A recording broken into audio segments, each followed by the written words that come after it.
पड़ा ला इलाहा इल्लल्लाह हस्बी रब्बी जल्लल्लाह माफी कल्बी खैरुल्लाह नूरे मोहम्मद सल्लल्लाह इलाहा इल्लल्लाह सिंधे नबी को चल गया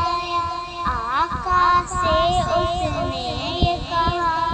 गर हुंगी बतलाओ जरा मेरी मुट्ठी में है क्या आका का फरमान हुआ और फतले रहमान हुआ मुट्ठी से पत्थर बोला ला इलाहा इल्लल्लाह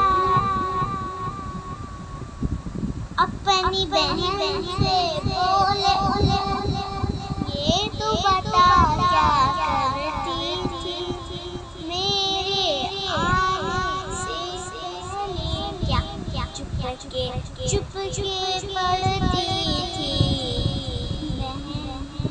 सब कुरान पढ़ा सुन के कलाम पाक खुदा बोल उठा